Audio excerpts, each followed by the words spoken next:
You've heard that it was said to the people long ago, you shall not murder, and anyone who murders will be subject to judgment. But I tell you that anyone who is angry with a brother or sister will be subject to judgment. Now let's think about this. Jesus' point is not that murder and hatred are equally bad. They're not. That murder is much worse than hatred.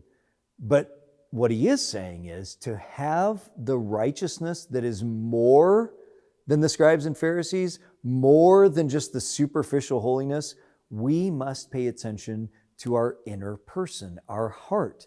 If we don't murder, that's great, but if our hearts are full of hate, Jesus says, that's not the righteousness I want. This is what God cares about. God sees and cares about our hearts because that is the root of who we really are, our character.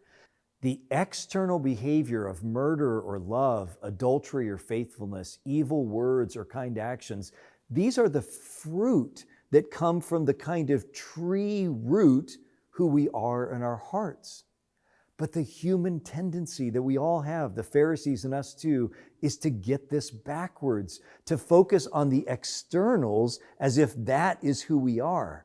But Jesus is teaching that our externals are important, but they are a function of who we are on the inside. And the human problem we have is the perennial problem of hypocrisy. Doing good on the outside, but with a heart that is not attuned to God. You see, when you and I think about the word hypocrisy, we usually think of it as like someone who's living a double life, someone who looks like they do some good things in front of other people and then secretly they do bad things. That is a kind of hypocrisy.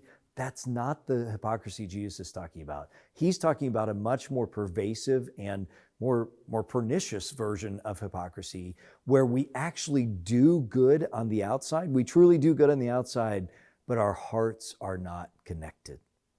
And this was the Pharisees' problem. This is what Jesus is addressing. This is the righteousness that must surpass the scribes and Pharisees if we're to enter the kingdom of heaven. Not just external behavior, as good as that is by itself, but a heart that is honest and tuned to God. Not perfectly, certainly. And our behavior is never going to be perfect either, but a heart that is aligned and growing in the right direction. So Jesus' constant conflict with the Pharisees is precisely on this point. They are by and large very good people on the outside. There's no reason to think that the Pharisees were actually secretly sleeping around and killing people. They were good people. Their problem was that it was external behavior that did not match a heart full of compassion, mercy, love, and kindness. And as we'll see in chapter 6, their motives in doing the good things were often for the praise of others, not to honor God.